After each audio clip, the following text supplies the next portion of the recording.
ये आकाशवाणी रायपुर है। प्रादेशिक समाचार बुलेटिन के साथ मैं Shubhra Bhattacharya.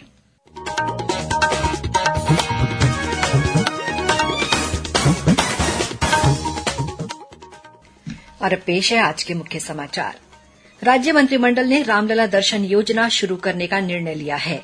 Hit and run कानून के विरोध में छत्तीसगढ़ ड्राइवर महासंघ ने प्रदेश में आज से की जा रही हड़ताल को स्थगित किया। कांग्रेस की ओर से छत्तीसगढ़ के नवनियुक्त प्रभारी सचिन पायलट कल रायपुर में पार्टी की प्रदेश इकाई की बैठक लेंगे और कल से प्रदेश में न्यूनतम तापमान में 3 से 5 डिग्री सेल्सियस की गिरावट के साथ ही ठंड बढ़ने की संभावना।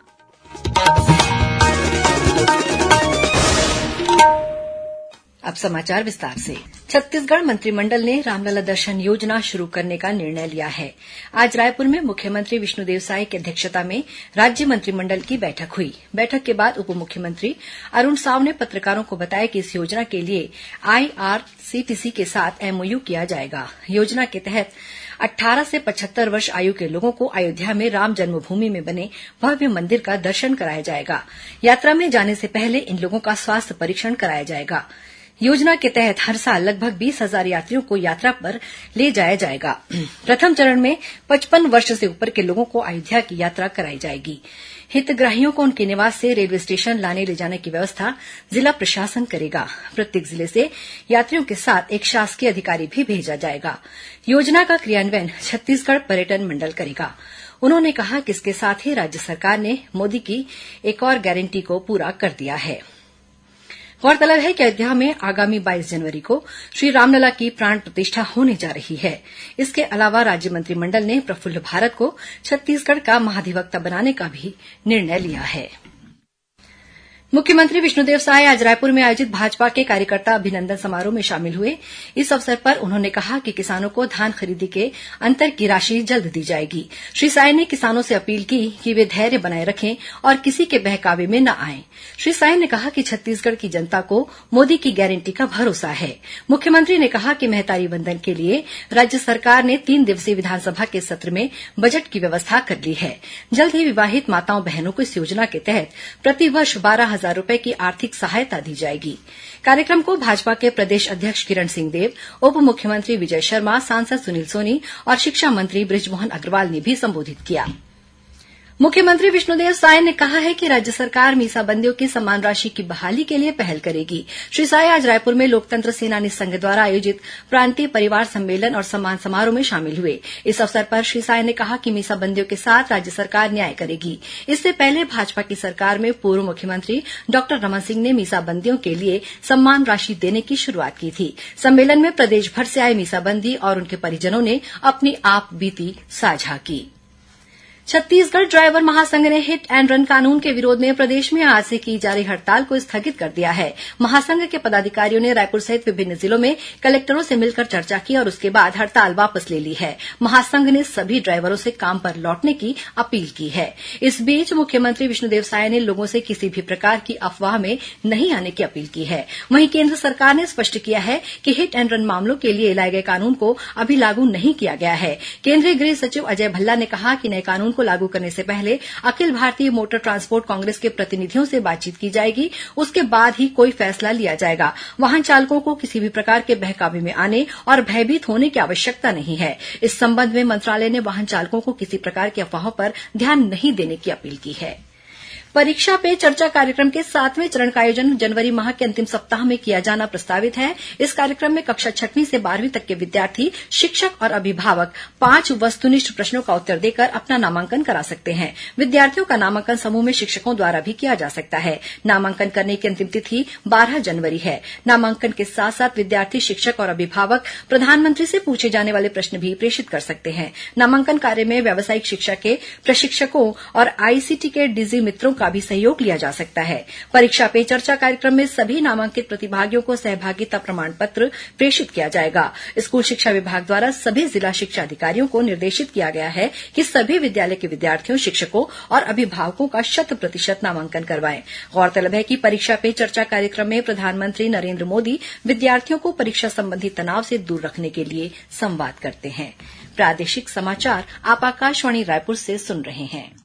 छत्तीसगढ़ की खबरों से है आपका वास्ता और खबरों की विश्वसनीयता से है हमारा वास्ता। आकाशवाणी समाचार रायपुर के प्रादेशिक समाचार बुलेटिन के साथ ही हमारे समसामयिक कार्यक्रम आप रेडियो के अलावा अपने मोबाइल पर भी सुन सकते हैं। आकाशवाणी समाचार फेसबुक, ट्विटर और यूट्यूब पर भी उपलब्ध है। हमारा Facebook page Chhattisgarh news on AIR, Twitter handle CGAIR news और हमारा यूट्यूब चैनल है छत्तीसगढ़ AIR न्यूज। तो अब रेडियो के साथ ही आपके मोबाइल के जरिए भी हम पहुंच रहे हैं आप तक। छत्तीसगढ़ की हर खबर के लिए सुनते रहिए आकाशवाणी समाचार।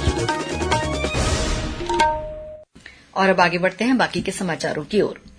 विकसित भारत संकल्प यात्रा के तहत बिलासपुर जिले के गमजू गांव में शिविर का आयोजन किया गया। शिविर में ग्रामीणों को केंद्र सरकार की विभिन्न जन कल्याणकारी योजनाओं की जानकारी दी गई। तखतपुर विकासखंड में लगाए गए शिविर में अब तक 78,000 से अधिक लोगों ने विभिन्न योजनाओं का लाभ लिया है। शिविर के माध्यम से आधार कार्ड, आयुष्मान कार्ड, पीएम किसान सम्मान निधि, किसान क्रेडिट कार्ड, पीएम जनधन योजना, वन अधिकार पत्रक, जाति प्रमाण पत्र, आवास योजना और राशन कार्ड का लाभ लाभार्थियों तक पहुंचाया जा रहा है। वहीं रायपुर जिले के नवागांव और बेलदार सीवनी गांव में आयोजित संकल्प यात्रा शिविर में सांसद सुनील सोनी शामिल हुए। इस अवसर पर उन्होंने लोगों से शासन की योजनाओं का अधिक से अधिक लाभ लेने की अपील की। विकसित भारत संकल्प यात्रा के तहत लाभार्थी मेरी कहानी मेरी जुबानी के माध्यम से अपने अनुभव साझा कर रहे हैं। रायपुर जिले के ग्राम गुखेरा के प्रकाश कुमार रात्रे ने बताया कि किसान सम्मान निधि योजना के अंतर्गत उन्हें वर्ष में 6,000 रूपये 3 किस्तों में प्राप्त होते हैं। इन रूपयों से उन्हें खाद और कीटनाशक और सिंचाई के लिए नलकूप खरीदने में मदद मिली। राज्यपाल विश्वभूषण हरिचंदन रायपुर में आयोजित 40वीं NTPC राष्ट्रीय सब जूनियर तीरंदाजी प्रतियोगिता के पुरस्कार वितरण समारोह में शामिल हुए। इस अवसर पर उन्होंने कहा कि जो लगातार सीखते रहेंगे वही विजेता बनेंगे। समारोह में राज्यपाल ने विजेता खिलाड़ियों को पुरस्कार प्रदान किए। कार्यक्रम को संबोधित करते हुए केंद्रीय जनजातीय मामले और भारतीय तीरंदाजी संघ के अध्यक्ष अर्जुन मुंडा ने कहा कि तीरंदाजी खेल के प्रति लोगों का रुझान बढ़ रहा है और सरकार द्वारा भी खिलाड़ियों को प्रोत्साहित किया जा रहा है। अखिल भारतीय कांग्रेस कमेटी के महासचिव और पार्टी की ओर से छत्तीसगढ़ के नवनियुक्त प्रभारी सचिन पायलट कल रायपुर आ रहे हैं। वे कल रायपुर में आयोजित पार्टी की प्रदेश इकाई की बैठक में भाग लेंगे। प्रदेश कांग्रेस मुख्यालय में होने वाली इस बैठक में प्रदेश कार्यकारिणी के सदस्यों के अलावा पार्टी के सभी विधायक, जिला अध्यक्ष के साथ ही सभी मोर्चों और प्रकोष्ठों के प्रदेश अध्यक्ष भी शामिल होंगे। इस बैठक में आगामी लोकसभा चुनाव की तैयारियों को लेकर चर्चा की जाएगी। बीजापुर जिले में माओवादियों द्वारा लगाए गए आईईडी की चपेट में आने से 8 वर्षीय एक छात्रा गंभीर रूप से घायल हो गई है। वहीं उसकी मां को भी चोटें आई हैं। मिली जानकारी के अनुसार गंगालूर थाना क्षेत्र के चेरपाल पालनार मार्ग पर यह हादसा उस समय हुआ जब बच्चे और उसकी मां राशन लेकर घर लौट रही थीं। घायल बालिका बीजापुर पोटा केबिन में 3री कक्षा की छात्रा है। इधर गरियाबंद जिले के कुल्हाड़ीघाट मटाल के पहाड़ियों पर 40 से अधिक माओवादियों की मौजूदगी की सूचना मिलने पर सुरक्षा बलों की टीम कार्रवाई के लिए रवाना हुई। जिले के पुलिस अधीक्षक अमित तुकाराम कांबले ने बताया कि सुरक्षा बलों का आता देख माओवादी वहां से भाग गए। घटनास्थल की तलाशी के दौरान पुलिस ने पिट्ठू बैग और राशन बरामद किया है। राष्ट्रीय पात्रता सह प्रवेश परीक्षा स्नातकोत्तर नीट 2024 7 जुलाई को होगी। National board of examination in medical sciences ने नीट पीजी का संशोधित कार्यक्रम जारी कर दिया है। पहली परीक्षा 3 मार्च को होने वाली थी। नीट पीजी में प्रवेश की पात्रता निर्धारित करने की समय सीमा 15 अगस्त निर्धारित की गई है। इस बीच राष्ट्रीय स्तर की मेडिकल परीक्षा नेशनल एग्जिट टेस्ट 1 वर्ष के लिए विलंबित रहेगी और वर्ष 2025 में होगी। नेशनल एग्जिट टेस्ट का उद्देश्य देश में मेडिकल लाइसेंसिंग और प्रवेश को व्यवस्थित करना है। और अब पेश है मौसम का हाल। प्रदेश में कल 11 जनवरी से उत्तर से ठंडी और शुष्क हवाएं आने की संभावना है। इसके असर से न्यूनतम तापमान में अगले 3 दिनों में 3 से 5 डिग्री सेल्सियस तक गिरावट हो सकती है। वहीं अधिकतम तापमान में 1 से 2 डिग्री सेल्सियस की गिरावट होने की भी संभावना है। और अब कुछ खबरें संक्षेप में। आज विश्व हिन्दी दिवस है। हिन्दी भाषा के उपयोग को बढ़ावा देने के लक्ष्य के साथ प्रतिवर्ष ये दिवस मनाया जाता है। वर्ष 2006 में पहला विश्व हिन्दी दिवस सम्मेलन नागपुर में आयोजित हुआ था। राष्ट्रीय युवा दिवस के अवसर पर 12 जनवरी को नवा रायपुर स्थित हिदायतुल्ला नेशनल लॉ यूनिवर्सिटी द्वारा स्वामी विवेकानंद स्मृति व्याख्यान कार्यक्रम का आयोजन किया जाएगा। इस कार्यक्रम में उप मुख्यमंत्री अरुण साव शामिल होंगे। कृषि मंत्री रामविचार नेताम ने बीज निगम कार्यालय में इंदिरा गांधी कृषि विश्वविद्यालय द्वारा प्रकाशित कृषि पंचांग का विमोचन किया। वित्त मंत्री ओपी चौधरी ने रायगढ़ जिले के ग्राम परसदा स्थित 100 बिस्तर वाले कर्मचारी राज्य बीमा निगम अस्पताल का निरीक्षण किया। इस दौरान उन्होंने अस्पताल शुरू करने के लिए मूलभूत सुविधाओं का जायजा लेते हुए केंद्रीय लोक निर्माण विभाग के अधिकारी को एस्टीमेट बनाने के निर्देश दिए। और जिला रोजगार और स्वरोजगार मार्गदर्शन केन्द्र रायपुर द्वारा 17 जनवरी को पुराना पुलिस मुख्यालय परिसर में रोजगार मेले का आयोजन किया जाएगा। अंत में मुख्य समाचार एक बार फिर।